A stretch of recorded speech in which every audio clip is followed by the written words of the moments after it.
Welcome to Memorable Marketing by MediaGroup. On today's episode, we have a very special guest. His name is Mark Ong. Mark is a very seasoned marketer and mostly dealing with B2B and more niche audiences in his roles. He's worked for Honeywell, for A4 Tech, and most recently for Phoenix Contact. And we walk through, I hope, some of his experience as well as how these companies do marketing in a very niche and technical market. I hope you will enjoy the conversation. At the end of the day, it is really profit driven. Even though we are a B2B company, the people using our products are all people. The company is just a shell.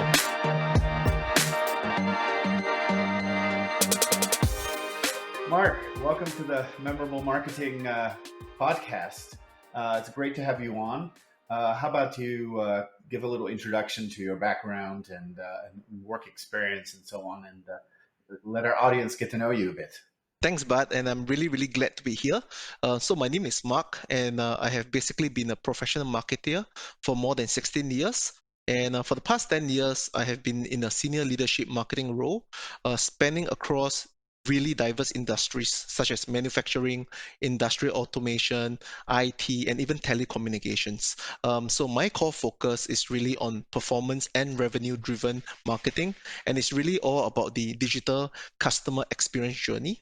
In my previous role before Phoenix Contact, I was with Honeywell, which is a US Fortune 100 company, and I was basically responsible for marketing communications for the Asia Pacific market. So I was responsible for marketing for basically 3 of the Go business enterprises, namely the productivity products, workflow solutions, as well as the sensing and IoT. I also served as the marketing leader for Honeywell's joint venture with a warehouse management solution provider in China. So I spent a couple of months in China, helping them to integrate, to the Honeywell brand.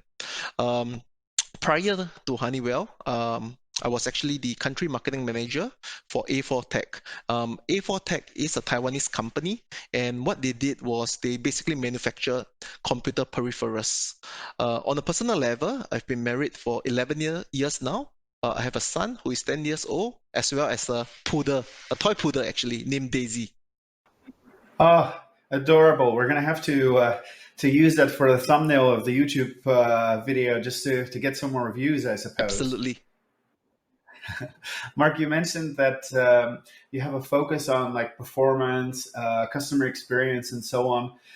It strikes me as something that is not very common in these types of more technical industries.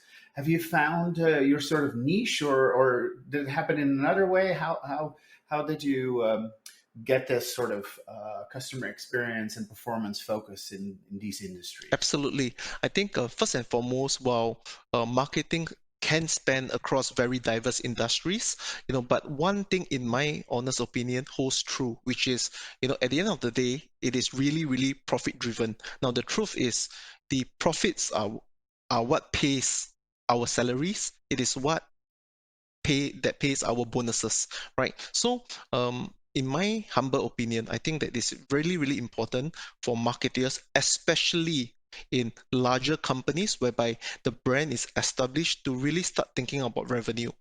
So if I could go a little bit more, in terms of my overall approach, when it comes to marketing communications, from a really performance-driven revenue perspective, right? So for me, I generally approach this based on 3 aspects. And the first is many people have the preconceived notion that we have B2B marketing, we have B2C marketing. But I always tell my team, even though we are a B2B company, the people using our products are all people. The company is just a shell. It is the people that makes the company work. So therefore, any marketing that we do, it really needs to be targeted at the people. Right? So for instance, when we drive a marketing campaign targeted at businesses, we need to think about the experience and the value that the campaign will bring to people. That's point 1. Point 2, right? Many times, whenever there is a recession or a RIF or reduction in force, marketing usually is the first to go, right? And why is it? The reason is simple. People view marketing as a cost center that only spends money, right? We spend on advertisements, we run events, but my principle in marketing, all right, and this is leading up to my earlier point, is always on revenue generation and pipeline health. So, for instance, instead of tracking vanity metrics like open rate, hit rate, engagement rate, which, by the way, are really good to have, but we should be focusing on things like the number of new leads that we generate, the number of new contacts that we uncover, what is the value of the opportunity that is being generated, because these are numbers that would excite the shareholders. These are numbers that would excite the bosses of the company, right? And I think it is really important. And when you have this mindset, you will realize that the way you do marketing will really transform. So, for instance, when you send out a newsletter, you will then think, hey, does me spending an hour to crafting this newsletter and sending it out to the market, what does it bring back to me as a business? Will I reach out to a new group of people? Will I get a potential business sale? Or is it just going to be, look, we got a 25% open rate? So I think that is really, really important to consider. The third aspect, in my humble opinion, is education. Education is really, really important. And when I say education, I'm not referring to, your universities or your master's degrees. What I mean is, as marketers, we cannot expect, for example, the sales team to really understand what marketing is. It is our duty to educate and to demonstrate the value of marketing to the business. So many non-marketers that I've spoken to, they often think that, hey, marketing is just posting on social media or just printing a brochure, but that is a huge misconception, and it is our duty to correct it. Yeah. No, and Mark, I think the reason why you're probably among the more rarer people that have this type of approach, I think, is because in a lot of these types of companies, the sales process is very long. So there's not necessarily a direct connection between an ad that you place this week and revenue that you're getting next week. And then, of course, there are leads that you generate, but what happens to those leads also is something that it takes a very long time. And then that combined with the fact that a lot of these are larger projects, so they're very sales driven, and so a lot of these marketers at these type of companies kind of end up in a very comfortable, just creating marketing collateral type of role where they make a nice brochure, or they'll help to do support for events, things like this, but not necessarily to drive the business forward. And yeah, like I said, I think that's quite a rare approach in this industry, and good to see. Absolutely. I suppose the internal culture and the way of working with marketing at a company like Honeywell is very different from some of the other companies that you've worked for. They seem to me to be, inevitably perhaps more bureaucratic. There are going to be lots more stringent brand guidelines. What was it like, sort of finding your way in that type of organization and making things work with some of those limitations?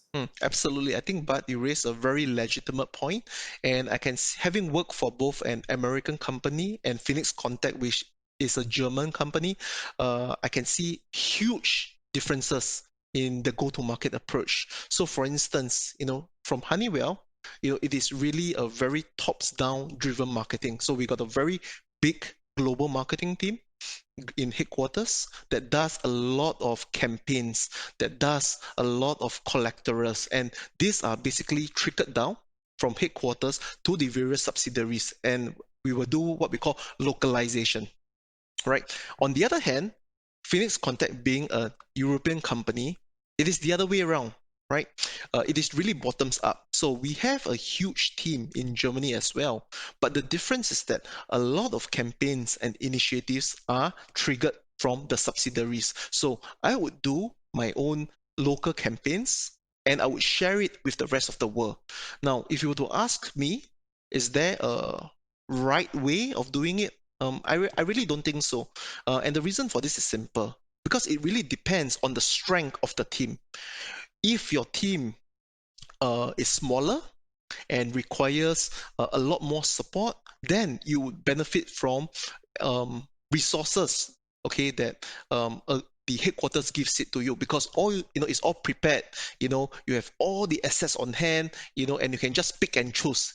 It's literally like going to the supermarket, right? On the other hand, if your team is established, it is local, it is in your time zone, it would be faster and more effective to go to market directly.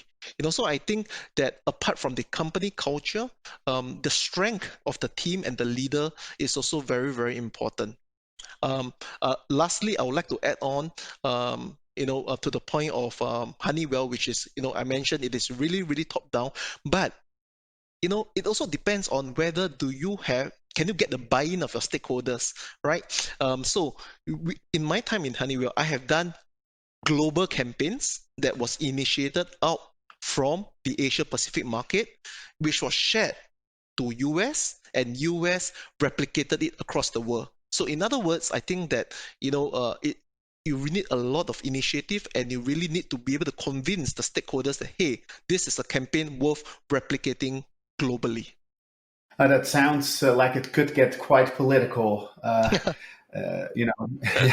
but was there anything like from that marketing discipline, from that top-down approach at Honeywell, that you kind of now think about in an admiring way? Is there something that you learned from Honeywell that you couldn't have learned in some of the other companies that you worked for? Absolutely. In Honeywell, the campaigns that we spearheaded was just brilliant. They have the greatest minds in the industry. They have huge resources, and we in Honeywell, we always tell ourselves that we are not a sales company. We are not a technology company even. We are a marketing company, because if there is one thing that Honeywell does really, really well, it is marketing, right? And once again, for instance, here in Asia Pacific, I could have a team of 5, right?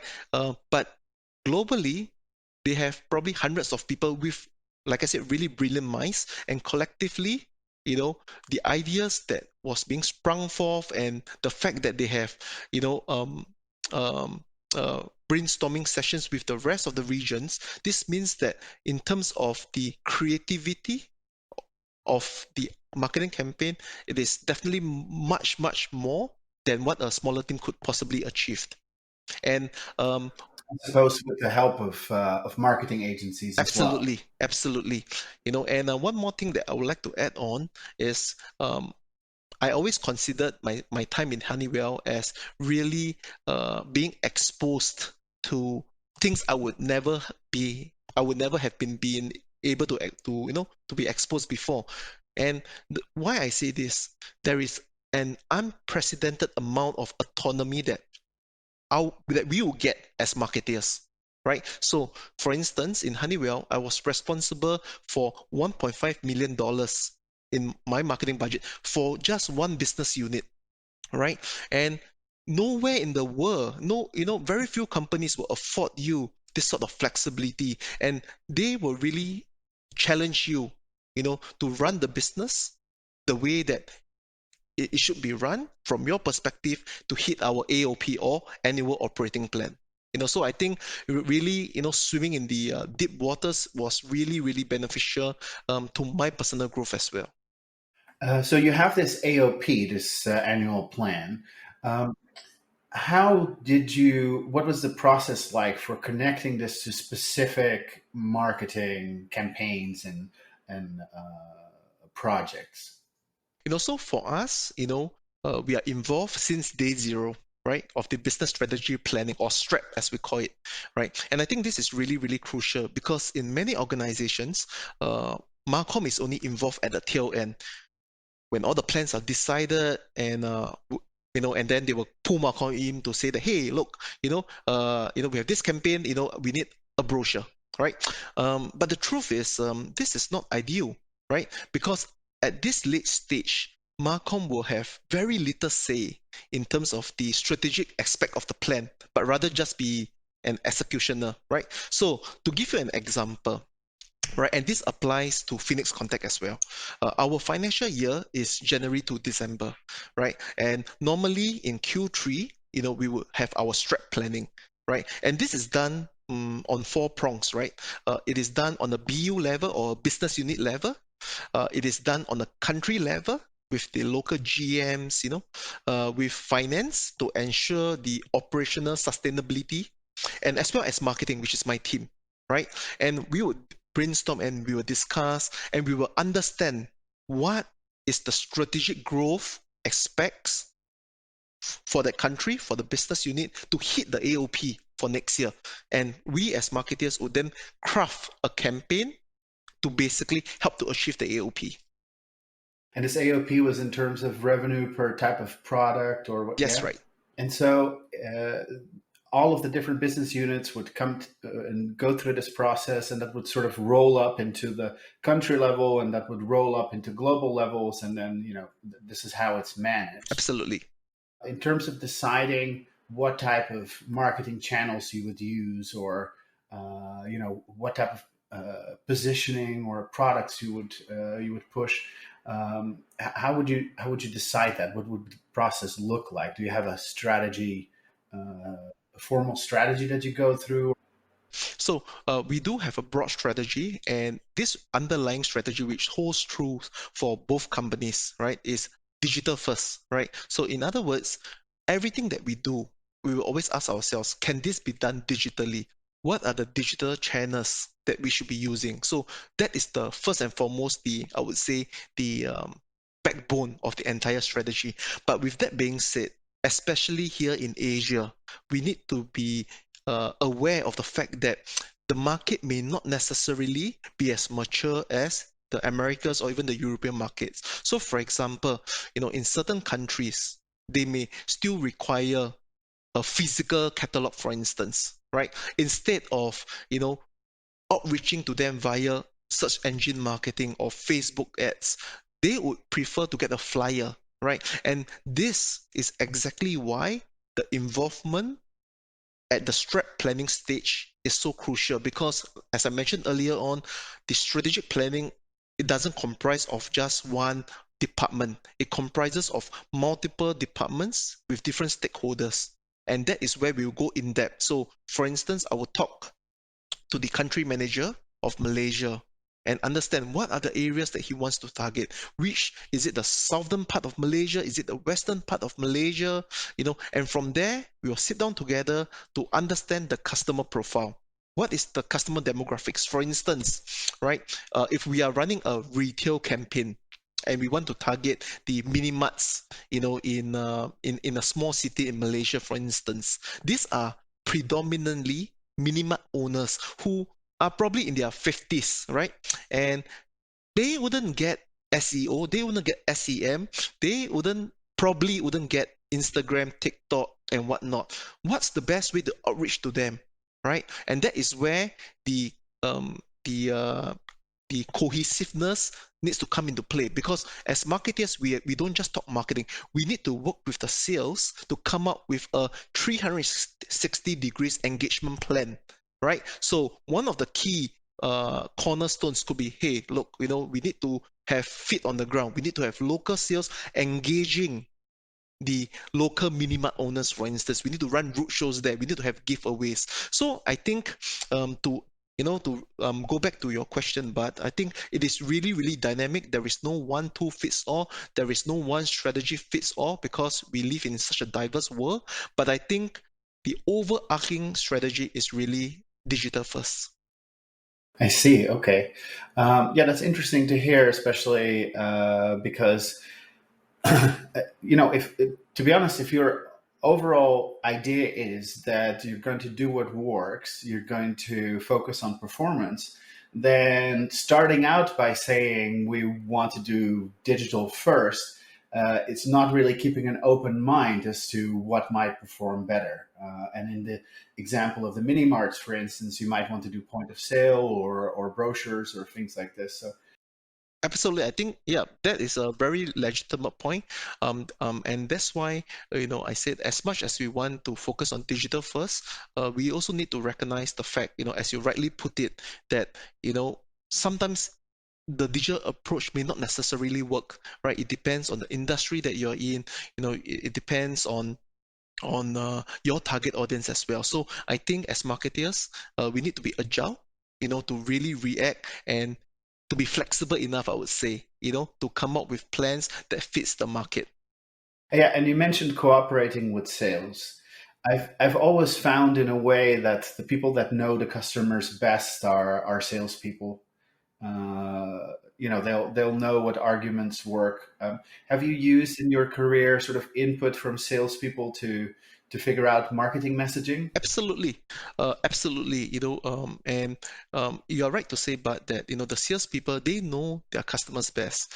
They know uh, what is the typical demographics of their customers. So we would engage in conversations with the sales, especially at before starting a campaign, because we need to, before we even go all guns blazing, pumping in the advertising dollars, and things like that. We need to understand who is our target audience, right? What message, what is the pain points of the customers, I would say is a better word, right? So that is where we will have discussions with the sales to understand, to ask them questions. It's really about asking questions, in my view, right? What are the problems your customers face when you visit the customers? What sort of questions do they ask you the most? What do they complain the most about? And it is only when we understand and identify the pain point can we then come up with a problem statement. Can we come up with a solution? So, for instance, if a customer's pain point is the fact that his operations needs 24/7 power, right? It needs, because he's running a data center, for instance, he needs, to have redundancy, right? And he's facing blackouts. And that is where we can come in to say, hey, look, we offer redundancy modules, we have energy storage. And the marketing message would basically be, we keep your business running smoothly so that you can focus on what matters, your customers, things like that. So it is really, really important, because the truth is, as marketers, we don't get many chances to go on the field, right? To talk to customers. But one of the things that I think that I really like, in my time in Honeywell, for instance, was we would always do what we call the VOC, right? Or the voice of the customers, right? So what we would do is we would tag along with the salesperson just as an observer, right? In a sales visit, just to understand what is the sales process like, right? How do they engage their customers, and things like that. And we beneficial greatly from that. Yeah, that's kind of institutionalizing what I mentioned about learnings from sales. So yeah, it seems like that's a very good policy. Um, you'll hear, what are objections? How does your product compare to others in the mind of customers, and so on. So yeah, that's I think a very very good policy. Interesting to hear. Besides Honeywell, you've worked for a bit at A4 Tech as well, which is I think, a computer Yes. peripheral. Talk to me what you were doing there. So at A4 Tech, I was responsible for the country marketing activities for both Singapore and Malaysia. And the way that A4 Tech went to market is really, really different because it required um, and focus heavily on trade shows, right? PC shows. For example, the IT shows, right? Because we are selling computer peripherals such as keyboards, mice, webcam, so on and so forth. So in terms of the go-to market, or rather, I would say, the key marketing activities that was being done on a strategic level was really focused on three aspects. First aspect, as I mentioned, is the trade shows. So in Singapore and Malaysia combined, we probably have at least 10 key IT shows. Right? And these are really major activities, and we will be present at every single fair. And as you know, it is not as simple as saying, hey, we want to participate in an exhibition. We need to build up the stand. We need to have giveaways. We need to think of ways to attract people to our booths, and at the end of the day, the measure of the success of the show is tied back to how much we made in those 3 days, for instance. So that's part one.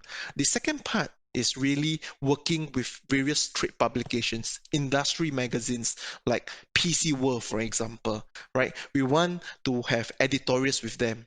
And we want to have advertisements with them, right? We want to get the word of mouth out, and this would also correlate with the online edition of their magazines as well. So we would have banners, for example, on their websites.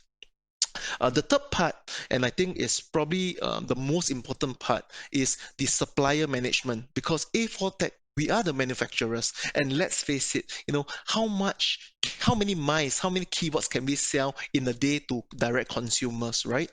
So really, I think a very, very big part of it was the supplier management, because I would work with the computer distribution companies, right?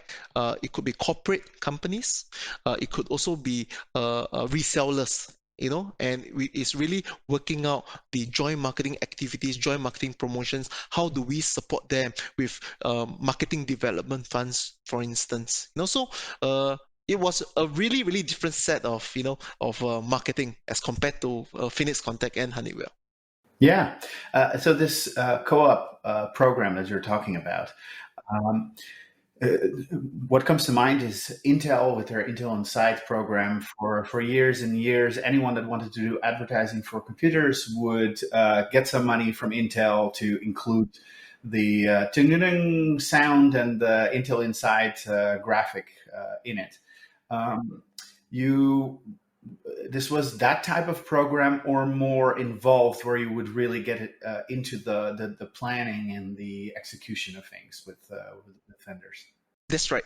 So for us, because we are the manufacturers, for instance, so when we work with companies, for instance, or even resellers, we will even do OEM, right? So we will brand label their products. We try not to give out money, to be honest, because firstly, there is a compliance issue, right?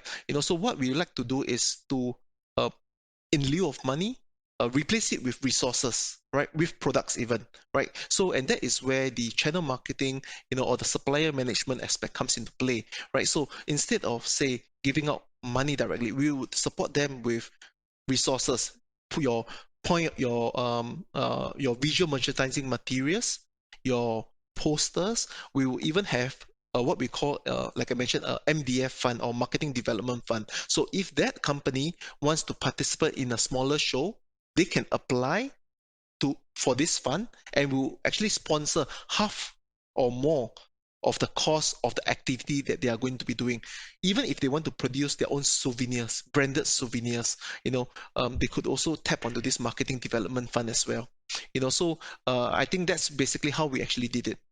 I've heard many things about these sort of programs. There was a luxury company that I spoke with a while back that told me that many of the funds for these co-op programs are being used to sponsor the local kids soccer team, because the owner of the company just happens to have his kids in there, and these funds are not always used in the most strategic way. And I suppose a good program guideline and management is very important. 100%. So I want to expand on this point. First and foremost, I 100% agree with you, and that is where corporate governance and compliance is so crucial, right? So in both my times in Honeywell and Phoenix Contact, I have been directly responsible for the disbursement of the marketing development funds, right? And you are right to say that there could be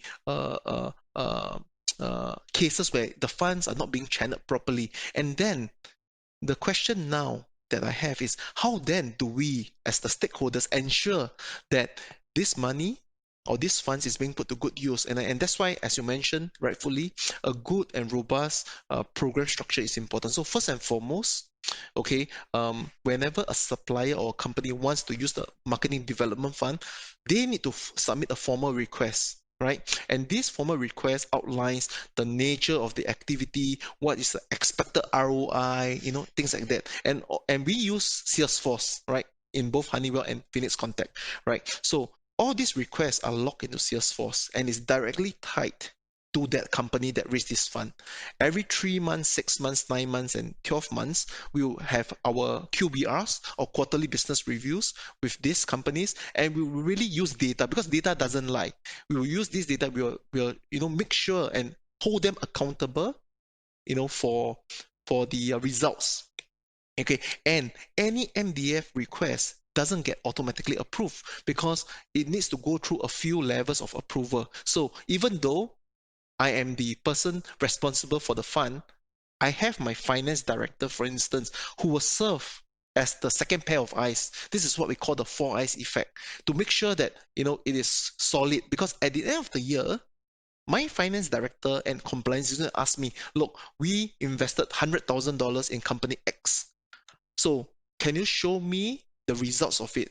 And that is where data from Salesforce comes into play, because anything that we do is logged into Salesforce. So yeah, totally agree that we need to be very, very careful.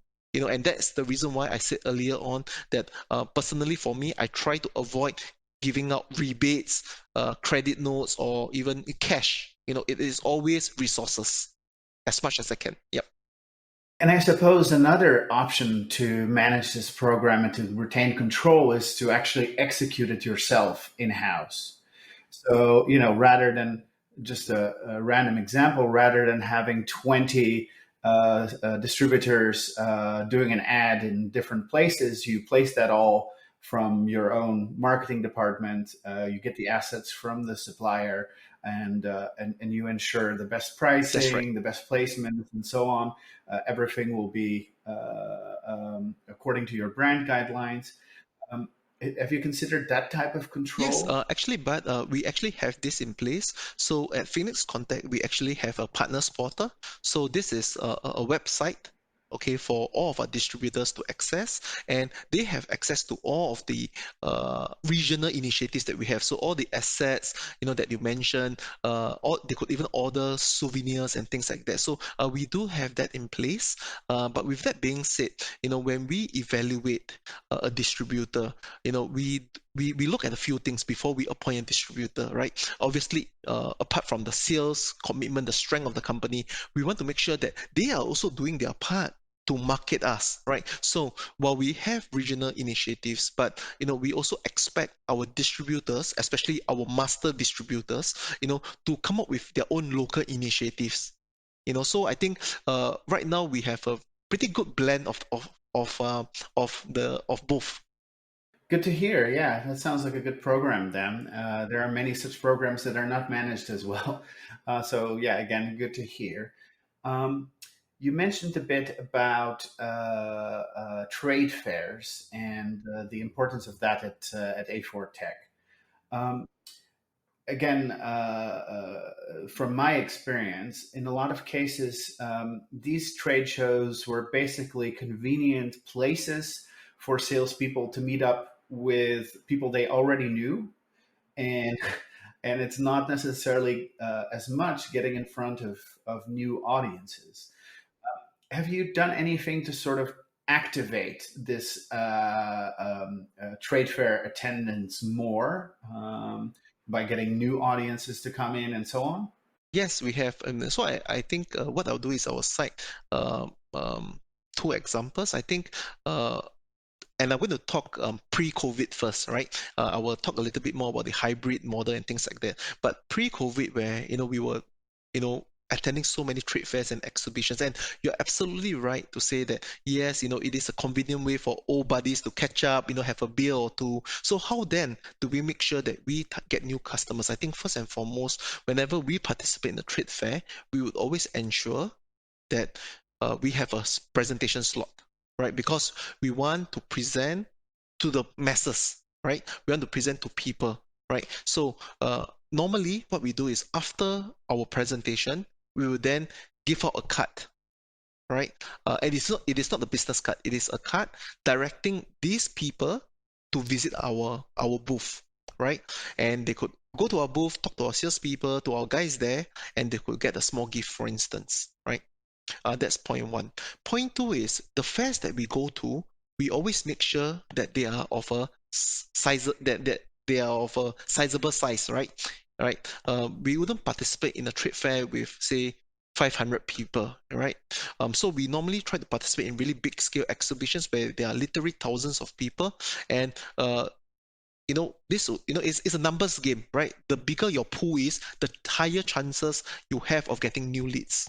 That's point two. Point three is we also normally have a referral program, right? Because we may know, say, Bart from company XYZ, but I may not know your friend because your company could be, you have so many departments, there are people that you do not know. So we will also often have a referral program. So we encourage people to bring their colleagues down, for instance, and once again, you can take part in the lucky draw. They'll get a small souvenir and things like that. The fourth point, and this is where the synergy with the exhibition organizers comes into play, right? Because right now, thanks to technology, people are, whenever a visitor attends a trade fair, they will have a digital card, right? So they will tap in to go into the hall. So automatically we will know, even if they didn't visit our booth, the list of people who actually visited the fair, right? And the organizer will actually give this list to us, and what we will do after the event is we'll reach out to this group of people saying that, hey, look, you attended this show, would you like to find out more? And that is how we outreach to them. The last point, and this point I want to emphasize, is that whenever we do any marketing, we have objectives.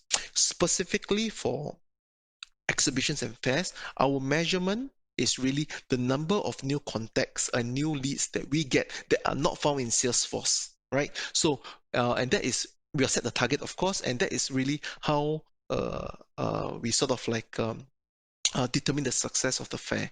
Now, then we talk about COVID, right?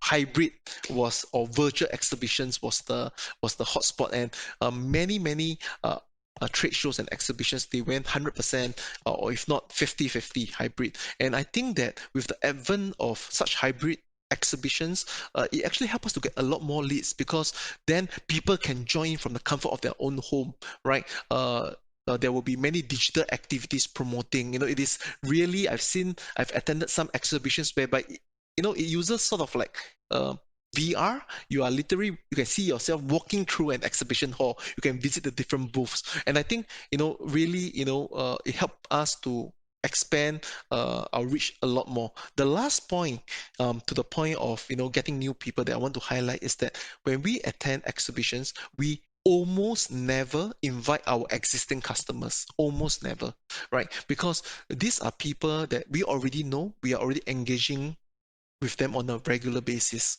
right? So what we do is this: we will pull out our database from Salesforce, because we have all the nice data, and we will see, right? We'll pull a list of, for example, a list of companies that we have not engaged with them for the past 1 year, for instance. So they have not been attending our webinars, they have not been receiving our newsletter, they have not been, our salespeople have not visited them, and then we will invite them. So yeah, that's basically, in a nutshell, how we will actually approach this. That's good to hear. It seems like you're very intentional, thoughtful about the stuff that you're doing. It's also interesting to hear about the virtual trade shows. One of our clients, called Virtual Hive, is providing the software for trade shows to organize such things. It's a very exciting product, and seems to be doing very well, especially lately. Now that people are used to this type of trade show attendance.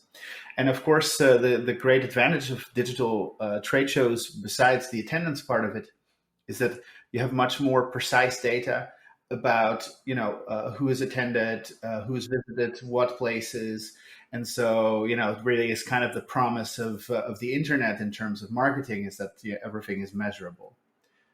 So it's interesting to hear. Mark, we've almost not talked about Phoenix Contact, so let's move there. How did you end up there, and what's it like working there?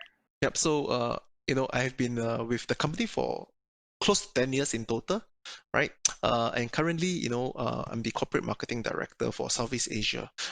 Maybe I would provide a quick background, about Phoenix Contact, and I will share a little bit more about the departments that I am responsible for. So Phoenix Contact is 99 years old this year. So next year is our 100 years anniversary. It is a German company, as I mentioned. And what we do is we manufacture electrical components and connectors for industries such as oil and gas, water and wastewater, building automation, process industries. So it is a really, really B2B company. I am responsible for 3 departments. Marketing communications is the first department, and from a Marcom perspective, we are really focused on 3 key areas: events management, digital marketing, which includes social media, account-based marketing, so on and so forth, and also campaigns, right? So these are really driving campaigns for NPIs or new product introductions to market to basically increase our share of wallet and increase the customer demand. Right, so that's the first department.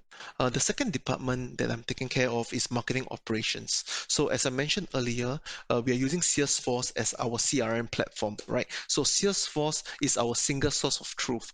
And in Phoenix Contact, I always tell the team, if it doesn't exist in Salesforce, it doesn't exist. Right, and this holds true even for the sales, right? So during the weekly sales meetings, when we review each person's pipeline, we only look at it from Salesforce. Don't come, we will discard away your opportunities that you've got in an Excel, or on your pen or paper. Right. So this is part of our digital transformation roadmap, which we have embarked on since a couple of years ago. Right. So we use Salesforce to track all of our business opportunities. We use Salesforce to do quotations, right? And it's basically to monitor the pipeline health. Leads management, okay, is also tracked in Salesforce. So we run many digital campaigns, and all of this is synced directly to Salesforce. And really, the core focus of marketing operations is really on data analysis, right? The third department is media and content, right? So when the pandemic hit us, one of the first things that I quickly realized was that the demand and need for media consumption will increase exponentially, right? Given that more and more people will be working from home, right? So in 2020, I set up an in-house production studio located on the 5th floor of our office. So this is the place, right, that is serving as a backdrop. It wasn't very big to start with, to be honest. The space that we have is about 1,000 square feet.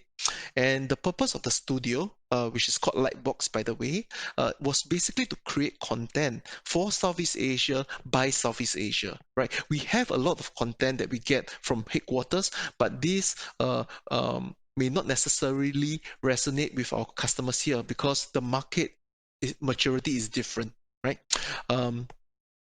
So the past 2 years, operating Lightbox has been a roaring success. I think we have generated so many videos. I think we're doing on average like 60 to 80 videos a year, right? And this content is actually being replicated and being repurposed by other subsidiaries because we have a very strong sharing network. So any content that we do, we will share it with our colleagues, not just in Asia, but in Europe as well, right? So this year, the Lightbox is actually going to be expanding, right? Because we've got so many video requests, we need more resources, we need more manpower. So we're actually going to expand Lightbox to 1,500 square feet. So we're going to move next door actually, so that we have more space. Concurrently, because we recognize that Southeast Asia is such a diverse market, right? You have countries like Singapore, Malaysia, Thailand, Indonesia, and Philippines and Vietnam. So we are actually in the midst of setting up a satellite media center or media house in our subsidiary in Thailand. Thailand in Asia is known for their great creativity and humor, and it is a very important and strategic market for us in the region. So it just makes sense for us to capitalize on it by creating our own content. Right. So the content side of things is really what you are focusing on in your marketing activities. Are you using this content just sort of to get organic discovery, or are you using it for advertising and things of that nature as well? So it's actually both. So the way that the Mark Ong team is divided is basically, and I'm sort of like generalizing it a little. So we have a team that takes care of own media. So this person is responsible for our websites, posting on our socials and things like that. And then we have another team that is basically paid media. So this is where we have commercial partnerships with digital partners, right? For example, RS Components, which basically sells predominantly online. And this is where your search engine marketing comes into play. So we will repurpose the content that is being generated from media, and for the various platforms. So it could be an Instagram ad, it could be a YouTube video, it could be a teaser video, for instance. So that's basically how we actually split the content. I see. And I think if I can just summarize, in today's world where there's such a fragmentation of people's attention, that if you can create interesting, engaging content related to your company and you can get people to pay attention, then that is probably a better advertisement than anything else that you can do. But you hit the nail on the head. You hit the nail on the head. And the reason why I say this is because contrary to popular belief, when I mentioned we do 60 to 80 videos a year, it is not all product videos, for instance, right? In fact, you will be surprised to know that probably 80% of our content is really focusing on branding and making, pulling out the message that Phoenix Contact, is there for you. So for example, we recently concluded a series that we filmed in-house called Lights on Me, which basically depicts a day in the life of a typical employee. Right, so and we push this out to market. Does this have anything to do with our products? No, but I think that as the mindset changes, a lot of people from the younger generation nowadays, they look for beyond the sales of a company, right? They will look at the culture, for instance, which is so important. They will wonder whether, hey, is this place a fun place to work? Will I be able to develop myself professionally? And really, as I mentioned, we are a 99-year-old company. We are well established, but right now it is important for us to reach out to the younger generation, to the newer generation with creative and innovative content. To get their attention and to create that awareness. Absolutely. And to create the next generation of both employees and customers. Absolutely right. And Mark, on that note, we've come to the end of the podcast. I want to thank you very much for a very interesting podcast. I could talk to you for a lot longer, but we'll leave it here for now. Once again, thanks a lot for joining us here today, and have a great day. Thank you very much. But I really enjoyed talking to you. I think it was a really, really great session, and I think you asked really, really good questions. Thank you very much. Thanks a lot, Mark. Thanks for watching or listening to our podcast with Mark Ong. I thought this was a particularly interesting conversation to see how he applies some of these things to B2B and very niche markets. Again, I very much enjoyed that, and I hope you did too. Stay tuned for future episodes with more interesting guests, and like and subscribe, as they say. Thanks for watching and listening.